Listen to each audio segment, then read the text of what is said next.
भोले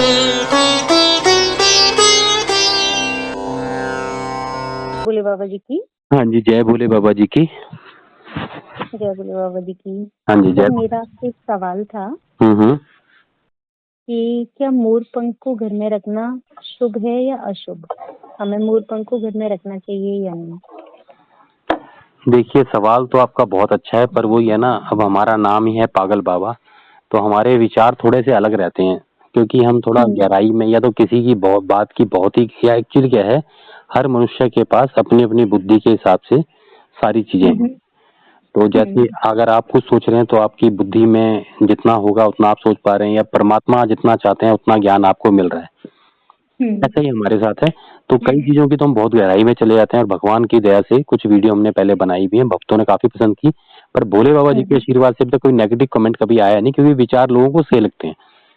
हो सकता है हमारे ऐसे पागल लोग ही हमारी वीडियो देखते हो तो उनको लगते हो। तो देखिए, मोर पंख तो हर घर में मिलेंगे आपको। और कुछ दिन पहले मैं वीडियो देख रहा था, उसके मैंने कुछ स्क्रीनशॉट भी लिए, जिसमें कि वृंदावन के बांके बिहारी जी के मंदिर में मोर पंखों को भक्तों तक पहुंचाया जा रहा था। अब उसके बोलूंगा कैसे, तो बोलने में थोड़ा मुझे अजीब सा लगता है, फिर भी बोलना तो पड़ेगा। इसके लिए माफी चाहता हूँ मैं परमपिता परमात्मा से, लेकिन लोगों तक बात पहुंचाना और समझाना भी जरूरी है। वो ना फेंके जाते हैं दिए, एक होता है देना, हैंड टू हैंड, मैंने आपको दिया, जैसे गुरुद्वारे में प्रसाद आपके हाथ में दिया जाता है ना। बाबा अमरनाथ जी में गुफा में जाएंगे, प्रसाद आपके हाथ में दिया जाएगा। एक होता है फेंके जाना। अब इसको मैं प्रसाद का नाम नहीं दे रहा हूँ, मैं एक एग्जाम्पल बता रहा था, क्योंकि हो सकता है वो कह दें कि ये प्रसाद होता ही नहीं है, ये तो पंख हैं। पर पंख भी क्या है, आप किसी को भेंट कर रहे हैं या भगवान पे चढ़ाई हुई चीज है, तो कुछ ना कुछ प्रसाद रूपी ही होता है। जैसे मालाएं होती हैं, तो मालाएं भी ऐसी फेंकी जाती हैं, फिर होता क्या, बहुत सारे लोग उन पे झपटते हैं, वो टूट जाती हैं, ना एक के काम आई ना दूसरे काम आई, है ना। तो ऐसे मोर पंख भी मैं देख रहा था वीडियो में, वो प्रभु जी के पास बहुत सारे थे, और वो खड़े होके फेंक रहे थे दूर दूर से। तो कई लोग पकड़ लेंगे भाई, ऐसा तो जरूरी है नहीं कि एक पंख को एक ही आदमी पकड़ेगा, हो सकता है दो ने पकड़ा, एक ने खींच दिया, टूट गया बीच में से, ना एक के काम आया ना दूसरे काम आया, और टूट गया। तो फिर मतलब है तो वो भगवान के चरणों में चढ़ा हुआ, जो मुझे लगता है, बाकी बताएंगे आप लोग जो वीडियो को देख रहे हैं, जो मुझे लगता है कि प्रभु चरणों में चढ़ी हुई चीज को दिया जाता है तो उसे प्रसाद ही माना जाता है। हो सकता है इसका रूप अलग हो, देने के और भी बहुत सारे तरीके हैं, लाइन लगा के आप एक एक पंख सबको बांट सकते हैं, है ना। लेकिन ऐसे पता नहीं सही या गलत है फेंकना, क्योंकि मैं गलत नहीं कहता हूँ, जो जो कर रहा होगा वो परमात्मा की इच्छा अनुसार ही कर रहा होगा, है ना। पर एक इसमें जो एक मन में सवाल आया ना, वो ये आया कि ये जो मोर पंख आते हैं कहाँ से आते हैं, पेड़ों पे तो उगते नहीं है, और मोर के साथ लगे होते हैं। तो दो तरीके हैं मोर पंख के, एक तो जब मोर नाचते हैं जंगल में जब गिरते हैं, या समय आने पर अपने आप ही झड़ जाते हैं, या किसी मोर की मृत्यु होगी तो उसकी बॉडी को चील कौवे खा जाएंगे और पंख वहां पड़े रहेंगे, क्योंकि उसकी बॉडी का एक पार्ट होता है। लेकिन आज की डेट में क्या हो रहा है, मोर पंखों की इतनी डिमांड हो गई है कि मोरों का शिकार किया जा रहा है। तो भी सही जगह शॉप पे मिलते हैं, अरे शॉप पे मिलते हैं, महंगे मिलते हैं, डिमांड बढ़ गई है, तो शिकारी लोग, इसका मेरे पास मतलब कंफर्म है मुझे कि ऐसा हो रहा है। तो शिकारी लोग क्या है कि बंदूक से मोर को मारते हैं, और मारने के बाद उसके पंख निकाल लेते हैं, और उनको फिर बेचा जाता है। अब बात करते हैं हमारे कृष्ण भगवान जी की, तो कृष्ण भगवान जी ने कभी ऐसा नहीं किया।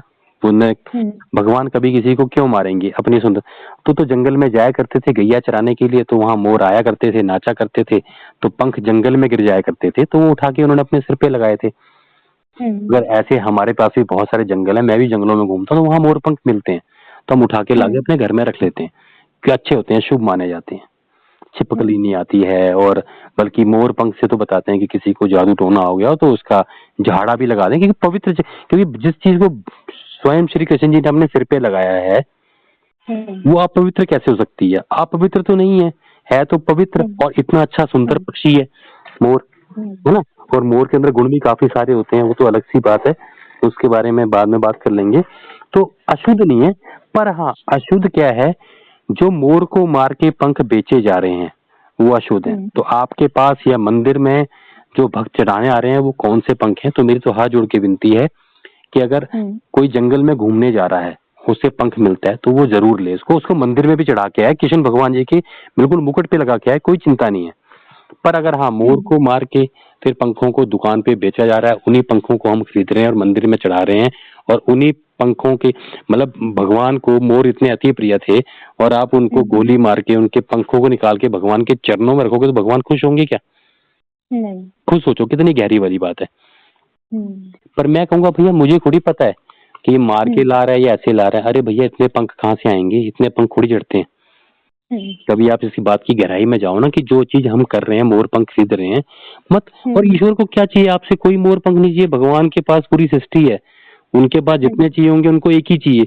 वो जंगल में कभी भी भ्रमण कर रहे होंगे, उनको उठा के लगा लेंगे अपना, लाखों चढ़ाने से वो सारे आपके पास ही वापिस आते हैं, सारे पाप आपके पास ही वापिस आते हैं। जो आप खरीदते हैं, जो कर रहा है, जो बेच रहा है, भगवान खुद ही अपने पास मोर पंख रख रहे हैं, नहीं तो अभी तो मंदिर भर चुका होता। वो पंडित जी सारे फेंक फेंक के आपको वापिस देते हैं, जब भी तो फेंकते हैं, हाथ में नहीं देते, प्रसाद तो हाथ में देते हैं ना, जब भी तो बोलने में थोड़ा बुरा लगता है, जब भी तो कहते हैं लो तुम लाए तुम्हारे पास ही। कोई बंदा बहुत सा चढ़ा गया अपना, सपोज करो मैं 1000 मोर पंख चढ़ा गया, वो सब में एक एक बांट दिया, सब में बट गया मेरा पाप, क्योंकि मैंने तो वहां से लिया तो वहां से वहां बट गया। तो मेरा कहने का मतलब है कि मोर पंख चढ़ाना अच्छी बात है, घर में रखना अच्छी बात है। अगर आप शहरों में रहते हैं तो किसी ऐसे बंदे से संपर्क करें जो ईमानदार हो, जो आपको कहे कि हाँ भैया मैं मोर पंख ला दूंगा आपको, क्योंकि जंगल जंगल भटकना पड़ता है उसके लिए, और जंगल में बहुत सारे मोर पंख गिरे होते हैं, और वो उठा के आपको ला दे विश्वास लायक, तो आप उसको पूजनीय मान सकते हो। अगर आप कहीं से भी खरीद रहे हैं तो आपको नहीं पता कि जंगल से आए या मोर को मार के लिया गया, कि हमने मोर की किसी की बलि चढ़ा के उसका बेचारे के पंख अपने घर में रखे हुए हैं, तो ये नहीं कह सकते आप। तो ठीक है, बहुत जरूरी है, आपको लगता है कि हमें सजावट का, कृष्ण भगवान हमारे घर में और हमें सजावट के लिए 1-2 चाहिए, तो 1-2 तो आपको कोई जंगल से लाके दे देगा, जंगल में आसानी से मिल जाते हैं। या बिल्कुल ईमानदारी वाले जो होते हैं ना कि बिल्कुल हाँ भैया जंगल में गया था भैया, मैं वहां पे मिले, ये लो आप ले लो। तो मैंने भी जंगल से कई बार लेके आया हूँ, ऐसे जंगल में रहते हैं घूमने के लिए तो मोर पंख पड़े हुए मिल जाते हैं, वो नेचुरल झड़े होंगे उनके, या नाच रहे होंगे जब गिर गया होगा कोई, है ना, वैसे होते हैं। ठीक है, वैसे इतने सारे जो मोर पंख आ रहे हैं, ये तो अब बिजनेस भी शुरू हो गया है, मोरों को लोग पालते हैं। ये मोर पालेंगे तो पंख बड़े होंगे, पंख बड़े होंगे तो फिर काट काट के बेचेंगे। बिना पंख के मोर की सुंदरता कैसी, आप खुद सोचो। जब मोर नाचता है, वीडियो देखना कोई, जब मोर नाचता है पूरे पंख खोल के, कितना सुंदर लगता है। तो सुंदर चीजें अगर मैंने किसी मोर के पंख ले लिए तो मैंने लेके खत्म कर दी ना सुंदरता। वही सुंदरता आप लाखों लोग देखते रहेंगे जब तक मोर जीवित रहेगा। कब मेरी छत पे, कभी आपके छत पे, कभी किसी और के आंगन में नाचेगा, तो सबको सुंदरता का अनुभव होगा, खुशी होगी। तो मेरे हिसाब से जो कर रहे हैं वो देखिए क्या विचार हैं आपके। बाकी मोर पंख गलत नहीं है, कुछ भी दुनिया में गलत नहीं है, पर उसको जो देने का, लेने का तरीका बना लिया गया वो गलत है। एक बिजनेस बना लिया गया कि कृष्ण भगवान के मंदिर में चढ़ते हैं, अब सबको मोर पंख चाहिए। जैसे ब्रह्म कमल होता है, श्रीखंड महादेव जी की यात्रा में गए थे, किन्नर जी की यात्रा में, पहाड़ों पे ब्रह्म कमल ना एक हाइट पे मिलता है, नॉर्मल इलाकों में नहीं मिलता है। वहाँ पे हमारा पोर्टर था, उसने कहा ब्रह्म कमल चढ़ाने से भगवान बड़े खुश होते हैं, तो 5 ब्रह्म कमल तोड़ लाया। हमें पता भी नहीं था क्योंकि हम चला नहीं जा रहा था, थक गए थे। तो उसमें पोर्टर गया और 6-7 ब्रह्म कमल तोड़ के हमारे पास ले आया। मैं क्या है भैया ये? बोले ब्रह्म कमल है और ये भोले बाबा की शिवलिंग पे चढ़ता है ऊपर, आप चढ़ाएंगे तो भोले बाबा बड़े खुश होंगे। मैं कहा गुरु तूने ये तोड़ दिया, भोले बाबा तो अभी दुखी हो गए। अगर ये लगा रहता तो नेचर की सुंदरता बढ़ाता, कुछ इसमें खुशबू होती, कुछ जड़ी बूटियां होती, पर भोले बाबा ने तो लगाया है ये, तो तुझे तोड़ने का अधिकार किसने दिया? और जितने लोग आ रहे हैं, जा रहे हैं, चढ़ा रहे हैं, वो भोले बाबा को अपने पास को रख रहे हैं, वो वहीं पड़े पड़े खराब हो जाएंगे सारे, किसी के यूज भी नहीं आ रहे हैं। तो इसको तू लगे रहने देता, कम से कम तो ठीक तो रहता। बोला भैया दोबारा तो लगेगा नहीं। तो मैं कहा आगे से ध्यान रखना, कभी भी यात्रा पे आते हो ऐसे ब्रह्म कमल ये मत तोड़ो आप, क्योंकि परमात्मा को जी हमसे आप बहुत गहराई में जाइए, ईश्वर को हमसे कुछ नहीं चाहिए। ईश्वर तो हमें सब देने वाले हैं।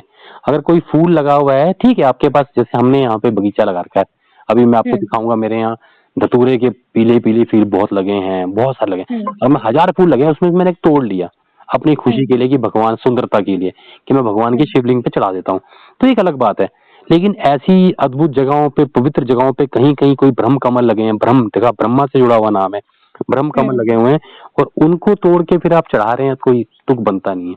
या तो खुद लगाओ, खुद उगाओ, बढ़िया से बगीचा बनाओ, उसमें 1000 फूल हैं, 2-3 तोड़ के ईश्वर पे चढ़ा दो, है ना। लेकिन उसको देखने से कितनी हवा सुगंधित होगी। अब गेंदे के फूल है, कोई भी फूल है, हर फूल का, पेड़ का, हर चीज का इस दुनिया में कोई ना कोई काम है। है ना। तो उससे हवा कितनी शुद्ध होगी, कितने लोगों को देख के अच्छा लगेगा, तो वो भी है। तो मेरा कहने का मतलब ये है कि ईश्वर को हमसे कुछ नहीं चाहिए, ईश्वर को हमसे यही चाहिए कि मेरे बच्चे हैं, धरती पे हैं, अच्छा अच्छा काम करें, अच्छे अच्छे विचार करें। कोई विचार दे सकता है तो विचार दे, कोई नहीं दे सकता है तो अपनी राय दे, है ना। और इस धरती को स्वर्ग बनाया। लोग कह रहे हैं कलयुग चल रहा है जी, कलयुग चल रहा है, चल रहा है। अरे प्रभाव तो हमेशा ही भारी थे, पर वो हमारे ऊपर है ना, हमने कौन सा युग बनाना है। अब यही हम कोई वीडियो बना रहे होते कुछ और टॉपिकों पे तो ज्यादा चल रही होती, लेकिन ईश्वर के नाम वाली है तो हमें ईश्वर से जुड़ने के लिए किस तरह की बातें करनी है, किस तरह के विचार रखने हैं, मुश्किल है। लेकिन युग सारे ही ठीक है, कुछ नहीं चल रहा, ठीक है। तो आप अपने आप को, अपने विचारों को अपने दोस्तों तक कैसे विचार भेजेंगे, आप भगवान की बातें करेंगे तो आपका भी कल्याण होगा और उनका भी कल्याण होगा।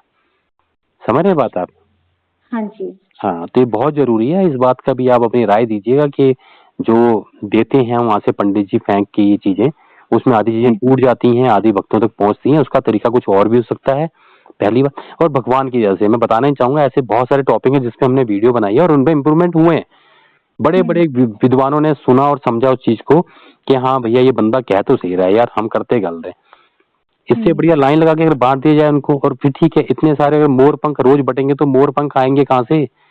अब मोर ही कम होते जा रहे हैं, बेचारे मार दिए जा रहे हैं, तो किशन भगवान तो वैसे दुखी हो रहे हैं। पर तुम्हें बताएं कैसे, तुम समझते तो नहीं हो ना। तुम्हें भगवान कैसे बताएं कि जो तुम मोर पंख मेरे ऊपर चढ़ा रहे हो, किसी शिकारी ने गोली मारी इसको, जो मरा है, इसके पंख निकाल के तुम चढ़ा रहे हो मेरे ऊपर। और भगवान को बड़ी यार तुम जंगल में जाओ, मेरे लिए मोर पंख ढूंढ के लाओ। यार ईश्वर है, उनको उनको तो सब कुछ उनके पास एक क्षण भर में, हाँ क्षण भर में कर लेंगे। तुम अपने आप को सुधार लो, पहले अपने अंदर इम्प्रूवमेंट कर लो, वो बहुत बड़ी बात है। तो ये मेरा विचार था। बाकी किसी को इसमें कोई भी बात गलत लगी हो या ठेस पहुंची हो तो उसके लिए मैं हाथ जोड़ के माफी मांगता हूँ। बाकी चाहता हूँ कि इस तरह के विचार भोले बाबा जी के आशीर्वाद से मैं देता रहूं।